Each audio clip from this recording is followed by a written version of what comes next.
हम कर रहे हैं एग्जाम्पल्स काई स्क्वायर टेस्ट से रिलेटेड। कहता है find the value of chi square for the following table. ये दी हुई है एक टेबल, क्लास दे रखी है, हमें ऑब्जर्व फ्रीक्वेंसी बता रखी है, एक्सपेक्टेड फ्रीक्वेंसी बता रखी है।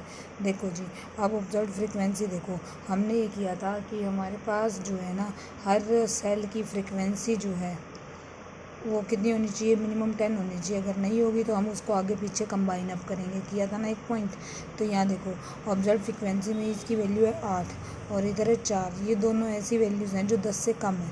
10 से कम है तो ये हमारे पास वाइंड अप होंगी, ये हमारे पास ऐड होंगी। ये वाली बी में हो जाएगी, ये वाली पीछे वाले में हो जाएगी। ठीक है, तो कहते हैं since the frequency in class A and E are less than 10 therefore the frequencies of class A and B, D and E are combine. इन दोनों को हम क्या करेंगे, कंबाइन कर देंगे। देखो जी कंबाइन करते हैं हम। कंबाइन किया, ये क्या बन गया, देखो ए एंड बी 8 + 29 37 हो गया। फिर उसके बाद 7 + 24 ये हो गया 31। ठीक है, तो ऑब्जर्व फ्रीक्वेंसी देखो क्या आ गई, ऑब्जर्व फ्रीक्वेंसी आ गई अपने पास ये 37 और एक्सपेक्टेड आ गई 31। अगली देखो, अगली तो सेम ही चल रही है, सी की 44 है, ये एक्सपेक्टेड है 38। तो सी की तो अपने पास सेम ही है, सी की अपने पास क्या दे रखी है, सी की है 44 38। फिर उसके बाद डी और ई की कंबाइन करनी है, डी और ई की कंबाइन करोगे 15 और 4 हो गए 19। ठीक है, और ये हो गए 24 और 7 31। ठीक है, 19 और 31, तो ये आ गई 19 और 31। Is that clear. अब देखो, अब हम क्या निकालेंगे, ओ I minus E I. O I minus E आई क्या निकालेगा, आपके पास 37 - 31 6, 44 - 38 6, 19 - 31 - 12। फिर हम करते हैं इसका स्क्वायर 36 144। फिर हम क्या करते हैं, ओ आई माइनस ई आई का स्क्वायर डिवाइड बाई ई आई। यही था ना का स्क्वायर निकालने का फॉर्मूला। फिर इसका समेशन करते हैं, तो इसने क्या किया, इनको डिवाइड कर दिया। ओ आई माइनस ई आई 36/31, 36/38, 144/31 ये आ गया। फिर इसका समेशन चाहिए, इसका सम कर दिया, इसका सम आ गया, ये का स्क्वायर आ गया। यही निकालना था हमें। सेकंड देखो, 300 digit are chosen at random from the table, the frequencies of the digit are were as follows. ये दे रखे हैं फ्रीक्वेंसी, डिजिट बता रखे हैं, फ्रीक्वेंसी बता रखे हैं। Using chi square test access the hypothesis that digit are distributed in equal number of the table. The 5% value of chi square for 9 degree of freedom is this. ये हमेशा दिया करेगा कि हमारे पास वैल्यू क्या है, क्योंकि टेबल वैल्यू से कंपेयर करना है ना हमने एक स्टेप में, तो ये हमारे पास हमेशा वैल्यू देगा।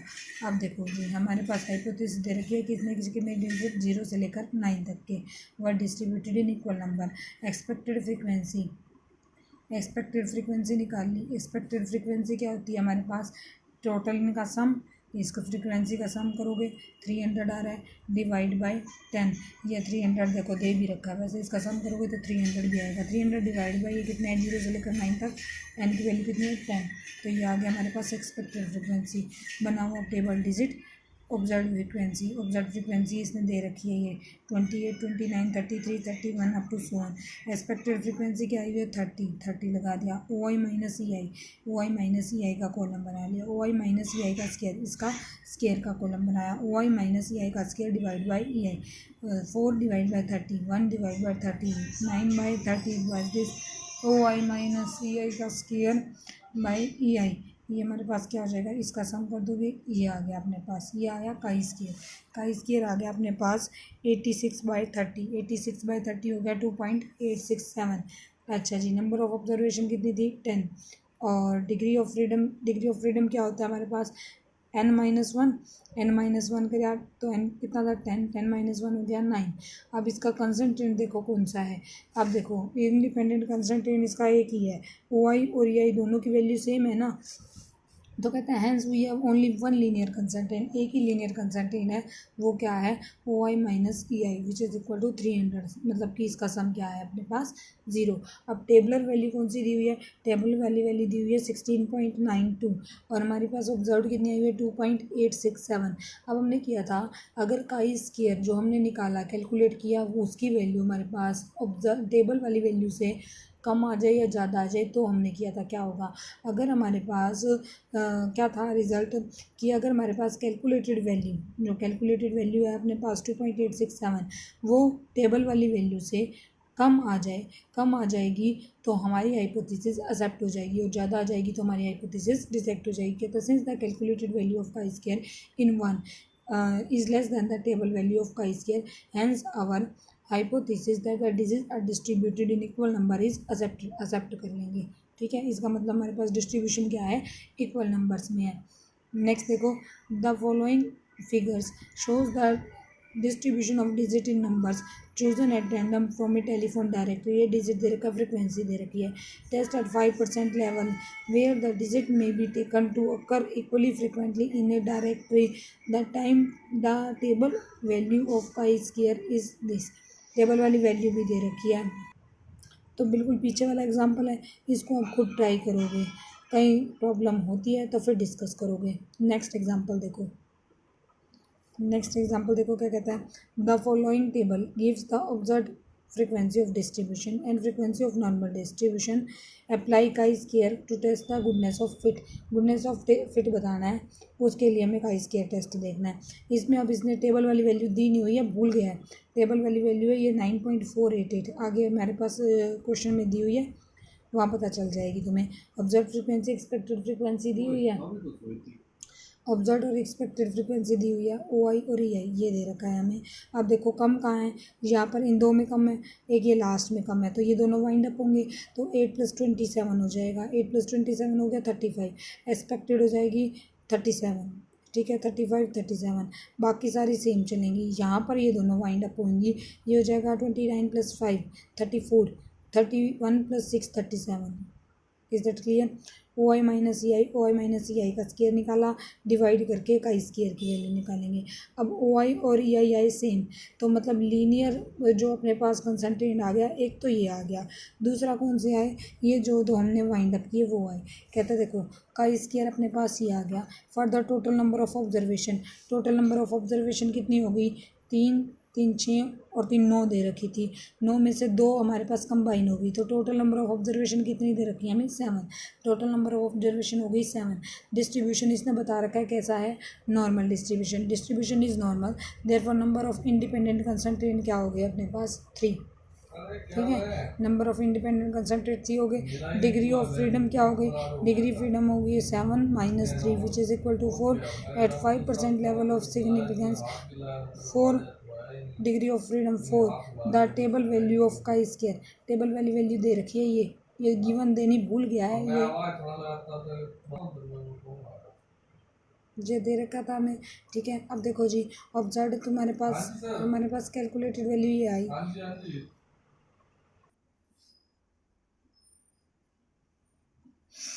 अब देखो ये आ गया अपने पास, at 5% level of significance, degree of freedom 4 दे रखी हो, तो काई स्क्वायर की वैल्यू है ये, टेबल वाली वैल्यू लिखनी भूल गया है स्टेटमेंट में।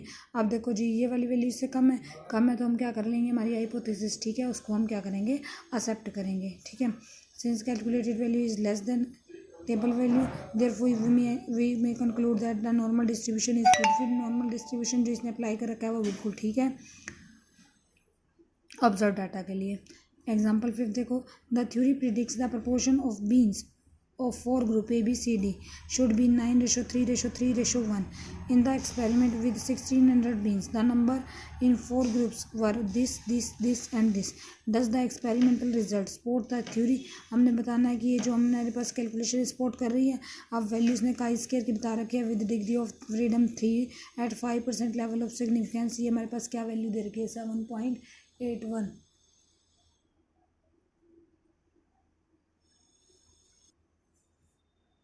अब देखो इसमें क्या करेंगे, लेट हम मान लेते हैं नल हाइपोथेसिस एज नोट क्या है कि एक्सपेरिमेंटल जो रिजल्ट है हमने ये बताना ना सपोर्ट कर रहा है, तो हमने मान लिया सपोर्ट कर रहा है। ठीक है। Total number of observation observe कितनी दे रखी है इसने, total number of observe frequency दे नहीं रखी तो खुद करोगे। टोटल ये दे रखी है 1600, इसका सम कर रखा है 1600 हो गया अपने पास। बेसिस पे आप ग्रुप ए निकालो, ग्रुप ए की देखो क्या आ जाएगी 9 बाई इसका टोटल 16 इंटू 1600। ग्रुप बी के बताओ अपने पास एक्सपेक्टेड फ्रीक्वेंसी 3/16 इंटू 1600, अगले की हो जाएगी 3/16 इंटू 1600, 1/16 इंटू 1600। एक्सपेक्टेड फ्रीक्वेंसी निकल गई।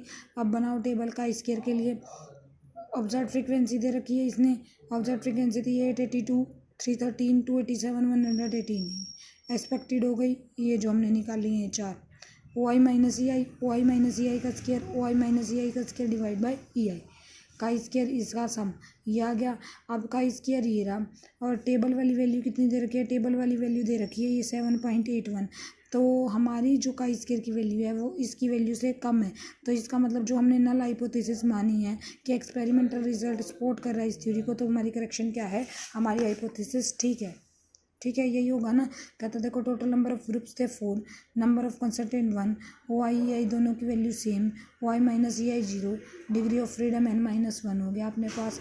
अब देखो लेवल ऑफ सिग्निफिकेंस की हमारे पास नल हाइपोथेसिस को क्या कर सकते हैं, एक्सेप्ट कर सकते हैं कि ये जो एक्सपेरिमेंट है वो इस थ्योरी को सपोर्ट कर रहा है। Is that clear. अब आया हमारे पास का इसके test for independent of attributes. मतलब अभी तक जो हम काम कर रहे थे ना, या डिग्री ऑफ फ्रीडम जब निकाल रहे थे तो एक ही था n-1, मतलब या तो रो थी या कॉलम था, एक ही रो चल रही थी ना। अब हमारे पास 2 रो आ जाएंगी, मतलब रो भी आ जाएगी और कॉलम भी आ जाएगा। देखो in this test the observation are classified into 2 attributes, 2 attributes में हम क्लासीफाई करेंगे। And the observe frequency O I are given in 2 way of contingency table, 2 way of contingency table में बनाएगा, मतलब रो भी आ जाएगी और कॉलम भी आ जाएगा। Then the expected frequency E I corresponding to the respective observe frequency O I are determined by the following formula. इस तरीके से निकालेंगे expected frequency, sum of row into sum of column divide by grand total of all observation. ठीक है। In this case we have to test whether 2 attributes are independent और not by using the given value of self frequency. अब हमने 2 attribute check करने की independent हैं या नहीं है। जैसे हम यहाँ पर 1 को कर रहे थे ना, यहाँ हम 2 को करेंगे। अच्छा जी, नल हाइपोथेसिस वही लेकर चलेंगे। नल हाइपोथेसिस क्या लेकर चलेंगे कि एट्रीब्यूट्स इंडिपेंडेंट है, और अल्टरनेट हाइपोथेसिस क्या ले लेंगे कि हमारे पास जो 2 एट्रीब्यूट्स है वो इंडिपेंडेंट नहीं है। तो हम इसमें से ये दिखाएंगे कि कौन सा हमारे पास हाइपोथेसिस एक्ट होगी और कौन सी रिजेक्ट होगी।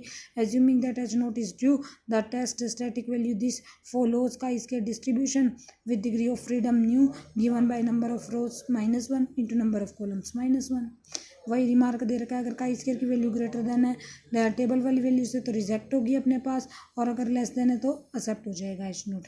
जैसे कि एग्जांपल देखो, apply chi square test to find out if the following figures provide evidence of the effectiveness on inclusion. Included दे रखा है, नॉट इंक्लूडेड दे रखा है, अटैक और नॉन अटैक दे रखा है। अब आ गया ना हमारे पास, पहले तो ऑब्जर्व और सिंपल एक्सपेक्टेड फ्रीक्वेंसी थी, अब हमारे पास जो है 2 वाली अटैक भी आ गया, नॉन अटैक भी आ गया। तो देखो अटैक वाली ये टेबल इसने दे रखी है, का इसके गिवन टेबल वैल्यू दे रखी है। हम मान लेते हैं कि नल हाइपोथेसिस क्या है, हमने बताना है कि ये जो है हमारे पास एक्सेप्ट करना है हमने या इसको नहीं करना। तो नल हाइपोथेसिस मान ली कि inclusion and attack are independent, हमने मान लिया कि ये दोनों इंडिपेंडेंट हैं।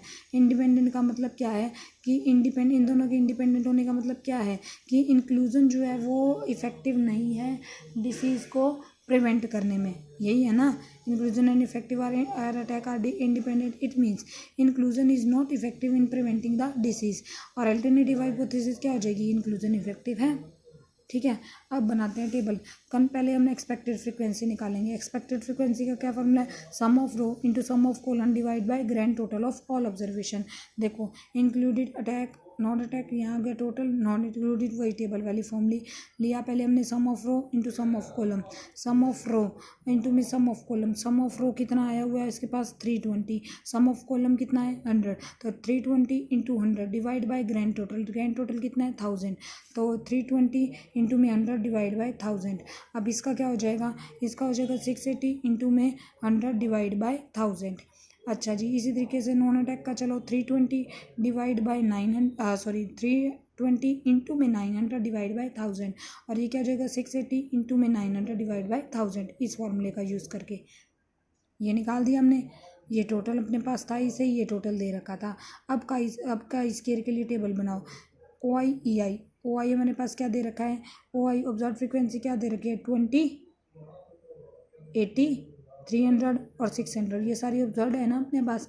एक्सपेक्टेड देखो, एक्सपेक्टेड क्या निकली है 20 के लिए, क्या निकली है 32, 68, 288, 612, ये एक्सपेक्टेड निकाल ली तुमने। ओ I minus E I, O I minus E आई करोगे 20 माइनस 32 माइनस का 12, 80 माइनस 68 12, 300 माइनस 288 12, 600 माइनस 612 12। तो अब इसका स्केयर करोगे तो 12 का स्केयर आ गया 144। अब ओ आई का square divide by E I, 144 divide by 32, 144 divide by 68, 144 divide by 288, 144 divide by 612, ये इसने निकाल लिया, कर दिया इसका सम। अब देखो जी, अब देखो का स्केयर आ गया 7.36, degree of freedom R-1 into C-1, यही फॉर्मूला अप्लाई करना है ना हमने डिग्री ऑफ फ्रीडम के लिए। Number of rose -1, number of column से -1, नंबर ऑफ रोज कितनी थी 2, नंबर ऑफ कॉलम्स कितने थे हमारे पास 2, ये देखो नंबर ऑफ रोज कितनी है 2, नंबर ऑफ कॉलम्स कितने हैं 2, तो 2 - 1 इंटू 2 - 1 आ गया। गिवन वैल्यू कितनी थी हमारे पास 3.84, ये रही अपने पास। हमारी कैलकुलेटेड वैल्यू कितनी निकली 7.36, तो गिवन एक्सपेक्टेड जो हमारे पास वैल्यू कैलकुलेट हुई है वो ज़्यादा है, और ये वैल्यू क्या है कम है। कैलकुलेटेड वैल्यू जो है का स्केयर की ज़्यादा है, टेबल वैल्यू कम है, ठीक है। तो ज़्यादा है तो हम हाइपोथेसिस को क्या करेंगे, रिजेक्ट करेंगे। Hence we reject the null hypothesis H0, null hypothesis H0 को रिजेक्ट किया। रिजेक्ट करने का मतलब क्या, हाइपोथेसिस थी कि inclusion is not effective in prevention the disease, इसको रिजेक्ट किया, इसको रिजेक्ट किया तो इसका मतलब इसको एक्सेप्ट किया, इसका मतलब क्या हो गया इंक्लूजन इज इफेक्टिव। कहता है देखो इसको हमने क्या कर दिया, रिजेक्ट कर दिया, इसका मतलब ये अटैक आर नॉट इंडिपेंडेंट, इसका मतलब ये क्या है, ये इफेक्टिव है। Is that clear? Next example देखो, इन ए locality 100 persons are randomly selected and asked about their educational qualification. The result are this. अब हमने कहा स्केयर टेस्ट लगाना है whether education depend on sex, क्या डिपेंड कर रही है सेक्स के ऊपर या नहीं।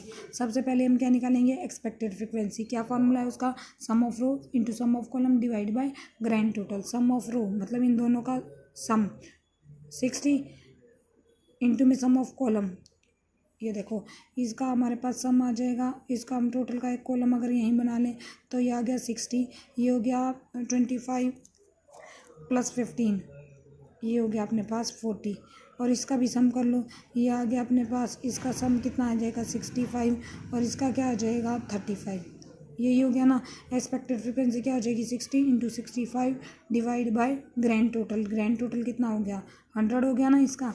तो ये अपने पास देखो 60 इंटू 65 डिवाइड बाई 100। अगला क्या हो जाएगा, अगला हो जाएगा अपने पास क्या 40 आया, 40 इंटू में 65, तो 40 इंटू 65 डिवाइड बाई 100। इसी तरीके से नॉन एजुकेटेड का निकालो, नॉन एजुकेटेड का कितना निकल जाएगा तुम्हारे पास, नॉन एजुकेटेड का निकलेगा अपने पास 40 इंटू में 65 डिवाइड बाई 100, 40 इंटू में 35 divide by 100, 40 into 35 divide by 100, 60 into 35 divide by 100, ये आ गया। टोटल कर लिया हमने, टोटल अपने पास ये आ गया 39 प्लस 21 60, 26 प्लस 14 40, ये आ गया अपने पास। अब बनाओ का स्केयर की टेबल, का स्केयर की टेबल बनाई। ऑब्जर्व फ्रीक्वेंसी, एक्सपेक्टेड फ्रीक्वेंसी ये तुमने निकाल ली है। ऑब्जर्व फ्रीक्वेंसी थी 40 25 20 15, ये आ गई 39 26 21 14, ये आ गया। ओ आई माइनस ई आई, सबका डिफरेंस जो है 1 है, 1 का स्केयर कर दिया 1 आ गया अपने पास, 1 है और -1 था अपने पास, ठीक है। इसका स्केयर डिवाइड बाय ई आई, इससे डिवाइड किया, ये आ गया हमारे पास टोटल इसका। अब टोटल देखो ये आ गया degree of freedom, degree of freedom क्या हो जाएगा, डिग्री ऑफ फ्रीडम अपने पास हो जाएगी, रो कितनी है 2, कॉलम कितने हैं 2, तो 2 - 1 इंटू में 2 - 1 आ गया। टेबल वाली वैल्यू कितनी दे रखी है, टेबल वाली वैल्यू देखो इसने अब दी नहीं हुई है, तो देखो इसने क्या लिया है 5% लेवल ऑफ सिग्निफिकेंस लिया है, और हमारे पास डिग्री ऑफ फ्रीडम कितनी है 1, तो इसका हम पीछे यूज़ कर चुके हैं। अगर डिग्री ऑफ फ्रीडम 1 हो और क्या हो, डिग्री ऑफ फ्रीडम 1 हो और लेवल ऑफ सिग्निफिकेंस क्या हो 5, तो उसकी वैल्यू क्या है 3.84। तो उसका यूज़ किया हमने 3.84, हमारी जो निकली उससे कम निकली तो इसका मतलब जो हाइपोथेसिस थी हमें क्या करनी पड़ेगी, एक्सेप्ट करनी पड़ेगी। तो टेबल वाली वैल्यू जो है हमारे पास ज़्यादा है, हमारी कैलकुलेटेड वैल्यू कम है, इसका मतलब नल हाइपोथेसिस एक्सेप्ट हो जाएगी। नल हाइपोथेसिस एक्सेप्ट करने का मतलब क्या कि हमारे पास जो क्या निकालना था, एजुकेशन डिपेंड ऑन सेक्स, इसका मतलब एजुकेशन जो है वो does not depend on sex, there is no relation between education and sex, इसका मतलब एजुकेशन सेक्स पे डिपेंड नहीं कर रही। तो ये आ गया आपका काई स्क्वायर कंप्लीट। अब आपका हो गया सिलेबस भी कंप्लीट। अब अगर आपको कोई प्रॉब्लम है तो आप तैयारी करो, साथ साथ प्रॉब्लम डिस्कस करोगे।